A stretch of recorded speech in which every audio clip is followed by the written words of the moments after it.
Olá, boa noite. O ND de hoje fala sobre hipnose no tratamento da depressão. Você sabia que a maior causa de incapacidade no mundo vem da depressão?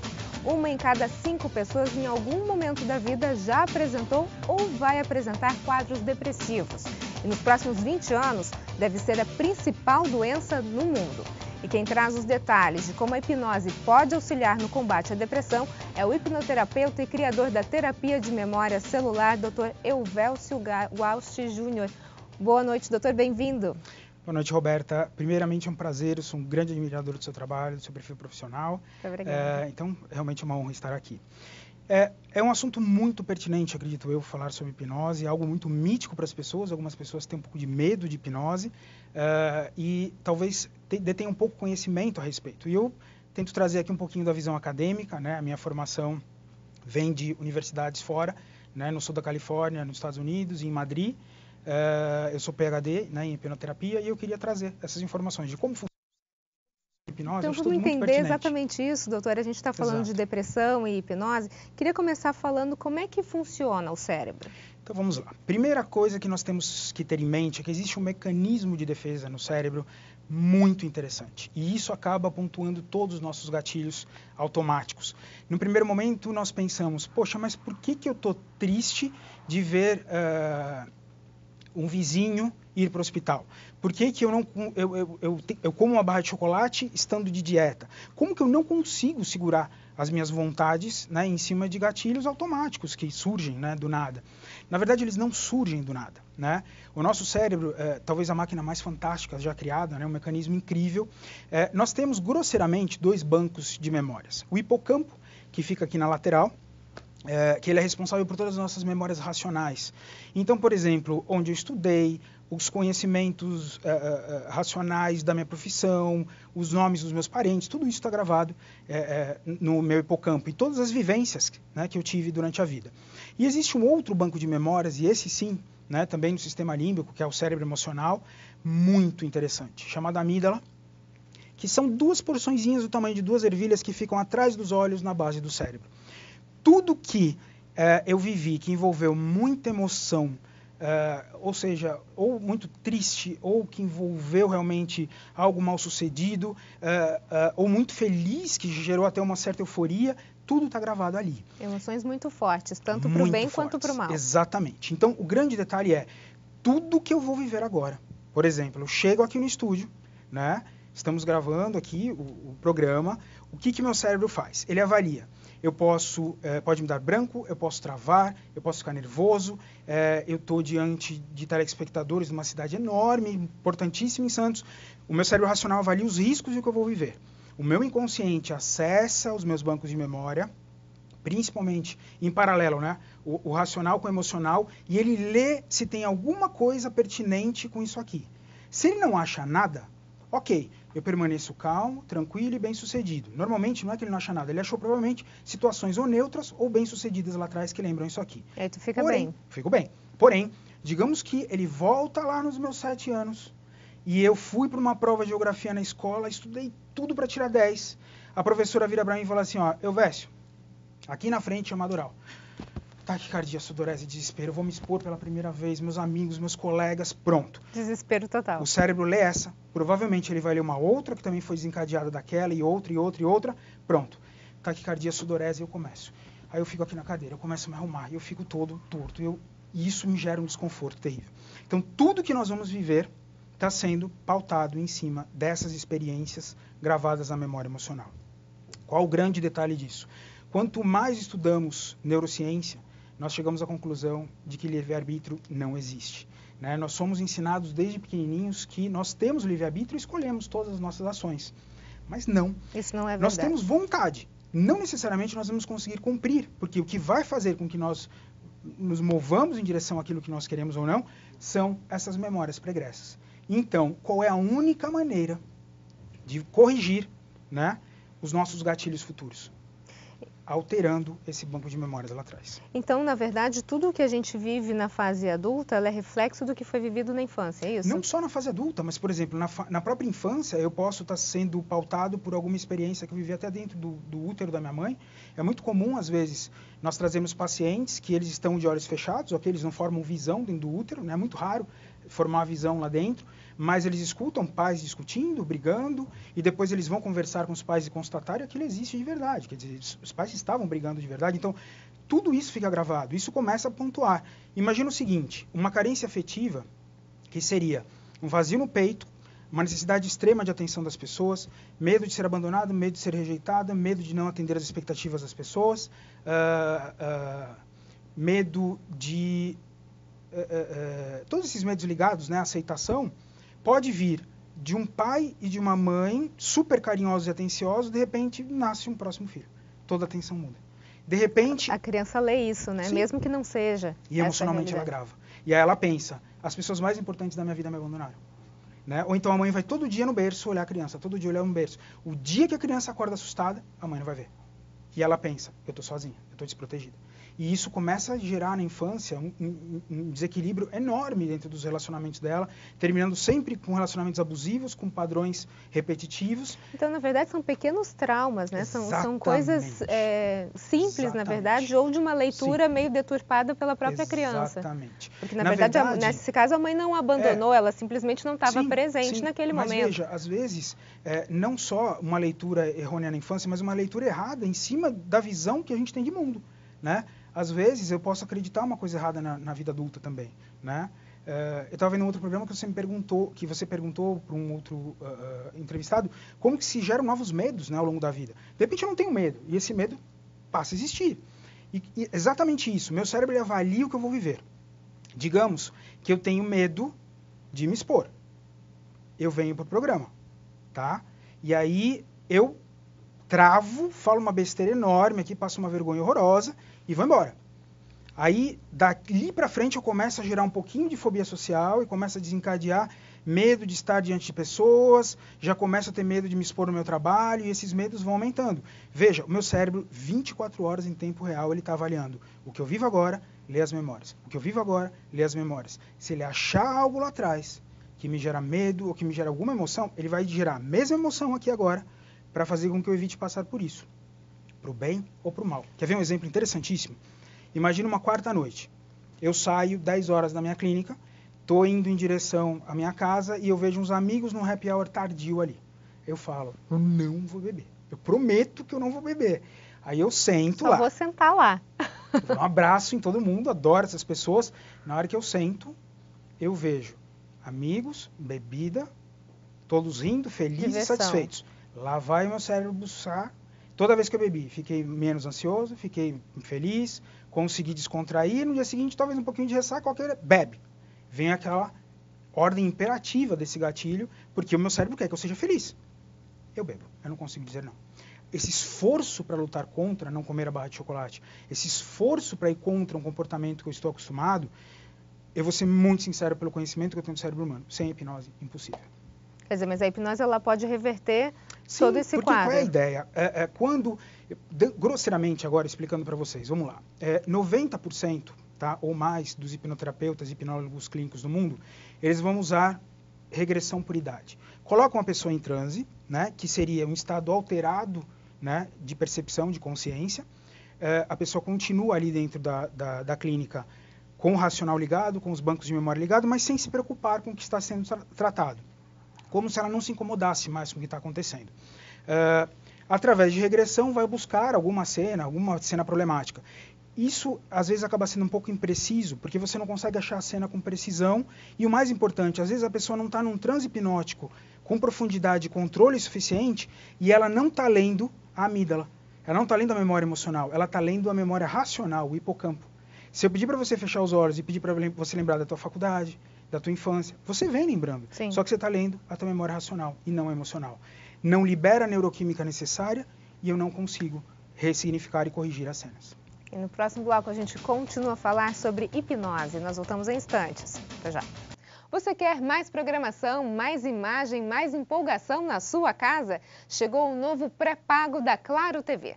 Esse aparelhinho aqui, ó, vai levar muito conteúdo para sua casa. Com ele você tem um monte de canais. Tem muito filme, série, esportes, programas infantis, tudo com uma imagem linda. E sabe o que mais? Claro, TV pré-pago não tem mensalidade. Você recarrega quando quiser e puder. Se interessou? Ligue para 0800 205 1155. Essa caixinha mágica é toda sua por 12 de R$ 8,00, com antena com tudo. Quer na sua casa? Ligue agora para 0800 205 1155. Vai em alguma loja da Claro ou em um ponto de venda perto de você e pede Claro TV pré-pago. Leve essa empolgação para sua casa. É novo, é empolgante, é inteligente. Claro, você merece o novo. O ND está de volta e o nosso assunto de hoje é hipnose. E a gente conversa com o hipnoterapeuta e criador da terapia de memória celular, Dr. Euvélcio Guache Júnior. Doutor, a gente está falando sobre a hipnose de uma forma geral. Existe mais de um tipo de hipnose, então? Inúmeros métodos e formas de serem abordadas.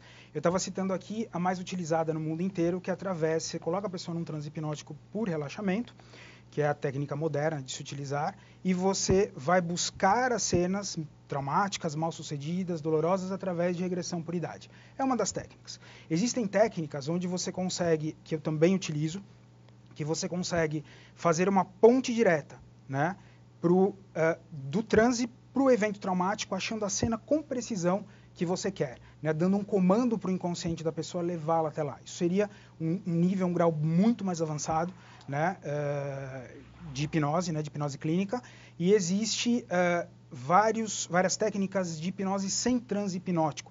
Isso entraria num nível muito mais avançado, um nível mais acadêmico, né, que é de onde vem a minha formação, e que também faz parte, né, desse grupo, a minha terapia de memória celular, que eu vou explicar daqui um pouquinho.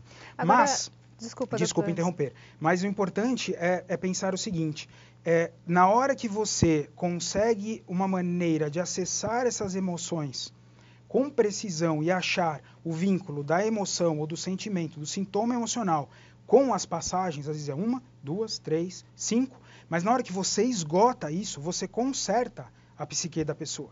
Então, a minha maior frustração era, ok, eu consigo acessar cenas pontuais e abrandar os sintomas. Então, eu pego uma depressão, abrando o sintoma, mas lá na frente, rescinde uma nova depressão, um pânico. Como que eu desligo esse pânico? Como eu trato ele para ele findar de vez, né? Então, a maioria dos hipnólogos clínicos e hipnoterapeutas, eles trabalham abrandando os sintomas, mas não realmente revertendo o transtorno mental, né? E essa era a minha maior preocupação. Agora, só para a gente entender um pouquinho melhor, momentos traumáticos, mesmo que sejam traumas pequenos, todo ser humano tem, né? Sim. Não existe ninguém que vive 100% na plenitude Sim. feliz, que nunca aconteceu nada que Sim. deu errado ou algo que causou um trauma, nem que seja pequeno. Uhum. A partir do momento que a hipnose ela entra tentando reverter esse quadro, fazer uma releitura do acontecimento, ela não está dizendo para a pessoa que ela sempre tem que ser feliz, que ela não... Como é que ela vai ultrapassar esse momento de dificuldade da vida dela? Vamos lá. Puxando o gancho do que eu falei no bloco anterior, né, nós temos várias passagens mal-sucedidas, traumáticas, doloridas lá atrás. Qual é a minha ideia? Colocar um método, essa foi a ideia, colocar um método na hipnose, isso é inédito no mundo. Ninguém tem um método onde você desconstrua o transtorno mental, seja ele um transtorno depressivo, um transtorno de pânico. Então, na hora que você desconstrói esse transtorno, tá, ou um transtorno borderline, de personalidade, na hora que você desconstrói isso, através de uma engenharia reversa, por exemplo, depressão, você levanta tristezas, culpas, frustrações e irritabilidade. Ataca isso e corrige toda a psique da pessoa inteirinha. Então, qual é a minha maior especialização? Emoções e reesculpir a psique humana. Então, veja o seguinte, se eu não tenho nenhuma passagem lá atrás ligada a morte de entes queridos, a medo de perder entes queridos, a sofrimento com alguém que ficou doente ou numa doença terminal, eu tenho toda a minha psique corrigida lá atrás, pontuada em eventos bons, onde foi gravada uma memória nova na minha amígdala. Toda vez que um parente meu fica doente, ou está próximo de eu perder um parente, não vem um gatilho ruim emocional, vem um gatilho de eu preciso resolver. Então, eu não fico mais paralisado ou travado pelo medo. Eu ajo em direção à solução. Então, quando você faz essa reesculpe a psique nesse método, né, desenvolvido por mim, eu e minha esposa trabalhamos nisso, eu sei porque eu passei por isso, eu tratei ela, ela me tratou, é como se você acordasse com uma autoconfiança muito plena. Todas as minhas memórias pregressas, no meu racional eu lembro delas. Todas elas erradas, horrorosas, destruídas. Mas o que foi feito? Eu tenho, por exemplo, dando um exemplo para você, eu bati o carro, digamos, com 20 anos de idade, tá? Eu tenho lá uma memória racional que lembra de todos os fatos. E eu tenho a memória emocional que guarda as emoções ligadas àquela batida. Se eu tenho uma emoção ligada a esse evento ainda, toda vez que eu vou passar por um cruzamento, que meu cérebro lembra aquela situação, me dá a impressão de que um carro vai me pegar, o coração. Me dá aquele desespero. Qual é a ideia? Achar essa cena exata, ou as cenas, liberar a química necessária cerebral, a neuroquímica, liberar a emoção necessária para criar uma nova cena, gravar essa cena como se a gente tivesse uma chavinha química ali para abrir a amígdala e gravar, e essa nova cena ela fica tão forte ali, enraizada, que ela passa a pontuar tudo dali para frente a respeito daquele assunto pertinente. Então eu desligo a emoção ligada àquele evento traumático mal sucedido. Então imagina alguém que tem uma depressão. Essa pessoa tem várias tristezas na vida, várias culpas, várias frustrações e irritabilidade com uma série de coisas. Se eu desligo todos os sintomas desses quatro sentimentos, essa pessoa não está triste, ela não se culpa por nada, ela não está frustrada, ela não tem mais irritabilidade, ela vai gerar questões lá na frente que podem gerar tristeza? Sim, mas são muito mais brandas. Não são suficientes para jogar ela num transtorno depressivo, né? Na verdade, você vai controlar a intensidade do sentimento, não vai tolher o sentimento, não, porque ela precisa da tristeza, assim como ela precisa da alegria, né? Ela precisa ser irritada, ela precisa ter raiva, ela precisa ter amor, são sentimentos que a gente precisa ter na nossa vida. Duas coisas que eu nunca vou mexer, nos valores da pessoa, todos os valores que ela formou, se ela é voltada para o próximo, se ela tem conceitos dela internos, nunca vou conseguir mexer nisso, tá? E o que eu consigo fazer? Alterar emoções. Então, se alguém chega para mim e fala assim, isso acontece, para você ver como a gente tem um nível tal de controle de emoção, às vezes eu recebo um casal e eles querem se separar. Já há anos vivem brigando, se degladiando, se matando, mas ainda sentem ainda uma atração pelo outro. Mas eles sabem que eles querem se separar. Eu recebo os dois em separado e eles falam para mim, olha, eu quero terminar. Aí eu viro para eles, ó, vocês têm certeza? Tenho. Então tá ok, a gente marca para a semana que vem. Na semana que vem eu dou uma desculpa e não atendo eles, porque eu quero que eles pensem. E 15 dias depois eles retornam e eles chegam à conclusão, olha, realmente nós queremos terminar. É possível desligar um amor, é possível desligar uma paixão, uma emoção qualquer. E essa pessoa, a ideia para ela é como se ela tivesse terminado o relacionamento há 10, 15, 20 anos. É como se ela não sentisse mais emoção ligada àquele relacionamento. Então o controle é muito grande em cima das emoções. No próximo bloco a gente continua a falar sobre hipnose. Nós voltamos em instantes. Até já. O ND está de volta e o nosso assunto de hoje é hipnose. A gente conversa com o hipnoterapeuta e criador da terapia de memória celular, Dr. Elvélcio Guache Júnior. Doutor, a hipnose pode dar errado? Pode dar muito errado nas mãos de alguém não habilitado ou não capacitado. Isso é uma preocupação muito grande da Sociedade Internacional de Hipnoterapia, onde eu sou membro consultivo. Como eu expliquei para você, se a pessoa cessar uma memória emocional, tá? E não consertar aquilo em tempo real, dando um exemplo para você. Digamos que dentro de uma depressão, eu sofri um abuso na infância, tá? E aí, através de regressão, através de qualquer técnica de hipnose, eu volto para aquele evento, tá? O meu cérebro revive aquilo, libera a mesma química cerebral e revive aquelas emoções. Para o meu cérebro, é como se eu estivesse sendo abusado agora. Eu vou ter o mesmo desespero, vou liberar a mesma neuroquímica que eu liberei naquele evento. Então, eu dobro os efeitos daquele evento. E se eu não consertar isso agora, ou seja, eu liberei a neuroquímica e está no ponto para matar isso e resolver. Se eu não resolver, eu vou gerar um trauma futuro para a pessoa inimaginável. Então, isso gera um perigo muito grande para quem não tem essa esfera de controle. Eu penso o seguinte, um bom hipnoterapeuta ele tem que ter 3 esferas de conhecimento, que foi onde eu tentei me especializar e buscar. Ele tem que ter todo o conhecimento que um psiquiatra tem, ou que um neurocientista tem, conhecer todos os transtornos mentais, conhecer a neurofisiologia cerebral, anatomia cerebral, neurociência a fundo para entender como o cérebro funciona. Tem que conhecer a psique humana e o comportamental humano, né? E entender muito de hipnose. Hipnose não é simplesmente colocar alguém em transe e ponto final, né? Hipnose vai muito além disso. Então pode dar muito errado. E o conselho que eu daria é procurar realmente profissionais que tenham alguma formação na área de saúde, ou médicos, ou psicólogos, né, que realmente trabalhem com a hipnose de forma Agora, profissional. durante o processo da hipnose, a pessoa ela está completamente na sua mão? Você tem o controle da pessoa? Não. O inconsciente cuida da gente o tempo inteiro, tá? E ele jamais permitiria que fosse feita alguma coisa com você que fosse te ferir física ou moralmente. Se alguma coisa fosse te incomodar, você volta. Como quando estamos dirigindo no automático da nossa casa para um supermercado, por exemplo, se alguém frear na nossa frente, o inconsciente freia e traz a gente de volta. Então o inconsciente está cuidando da gente o tempo inteiro.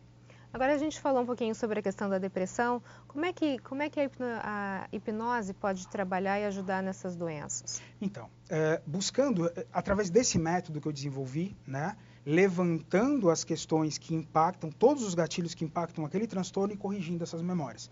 Transtorno de pânico talvez seja o transtorno mais difícil de ser trabalhado dentro de consultórios, tá? Algumas abordagens de psicoterapia nem tratam, né, transtorno de pânico. Outras apenas amenizam o sintoma.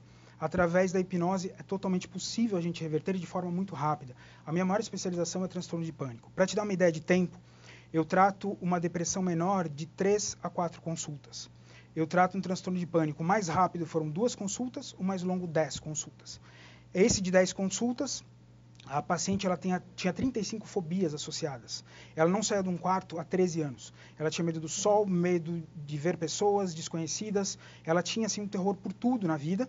Foram 10 consultas e na 10ª ela veio até a minha clínica dirigindo e estacionou o carro dela. Ela tinha medo de dirigir, medo de elevador, medo de tudo. E isso foi possível. Então, entendendo como o cérebro funciona, entendendo a psique humana, entendendo muito de hipnose, você consegue fazer o que for preciso e possível. Né? Eu tento trabalhar muito perto dos 100% de assertividade, mas nem todo mundo responde à hipnose. Então eu prefiro baixar um pouco quem responde, gero ali uns 85% de certeza, de assertividade na resposta, mas muito próximo de 100% do tratamento. A garantia que eu dou para a pessoa, ela passa uma consulta comigo. Se eu conseguir tratá-la, eu vou dizer, olha, são preciso 3 ou 4 consultas e eu garanto que a gente vai resolver. Na primeira consulta você já fala. Na primeira eu consigo já dar o tempo, prazo. Isso também é inédito, né? No mundo inteiro, para você resolver um transtorno inteiro. Normalmente você dá um número de consultas para um medo de dirigir, para uma fobia específica. Só para a gente finalizar essa questão da depressão, é possível então tratar a depressão sem medicamento? Só agindo nessa... Por que eu estou numa clínica em sociedade com um psiquiatra, né, o Dr. Márcio Mazzucato? Porque às vezes o medicamento é necessário, tá? Depois, quem vai avaliar se vai interromper ou suspender o medicamento, continua sendo o psiquiatra. Então, eu pego muitos pacientes que eles já vêm medicados, já vêm diagnosticados, eu trabalho e muitos deles, a grande maioria depois, não tem mais a necessidade de medicamentos. Mas quem define isso é o psiquiatra. Doutora, a gente está no finalzinho do nosso programa, eu só queria que o senhor explicasse um pouquinho o que é a terapia de memória celular. Então vamos lá. A terapia de memória celular ela vem da teoria de memória celular e lá nos meados dos anos 70, um pouco antes, começaram os primeiros transplantes de coração. A DIB já tem aqui no Brasil como um dos precursores, outros lá fora. Então se transplanta um coração, né, uma pessoa que morreu doa esse coração, e quem recebe esse coração, o que os neurocientistas começaram a perceber? Essa pessoa recebeu um coração e ela começou a desenvolver alguns sentimentos que ela não tinha. Então ela passa a ter medo, desespero e tristeza por um filho que ela não perdeu. Começa a ter medo de barata. E aí os neurocientistas foram conversar com a pessoa, com a família da pessoa que faleceu. E aí chegou-se à conclusão de que aquela pessoa perdeu um filho com 18 anos de idade no acidente de carro, que aquele cara tinha um medo de barato horroroso. E aí eles começaram a pensar, calma lá, de onde vem essas memórias? Eu transplantei o coração e não o cérebro. Sim. Né? E isso gera uma discussão enorme no meio científico. Muitos médicos, inclusive psiquiatras incríveis lá de fora, acreditam que existam memórias gravadas nas células. O que eu acredito? Que os órgãos principais, coração, pulmão, o próprio cérebro, ele guarda uma fórmula de como o cérebro libera aquela química necessária para gerar uma emoção. Então, em cima de um sintoma físico, quando perdemos um ente querido, nós temos um aperto no peito, um nó na garganta, né? Às vezes o medo gera um gelo na boca do estômago. Através desse sintoma físico, eu consigo acessar e tratar uma causa emocional sem transe hipnótico. Doutor, muito obrigada pelas suas informações, muito interessante. Foi um prazer. Muito obrigado, foi uma honra estar aqui. Notícias em Debate fica por aqui, uma ótima noite para você. Até mais.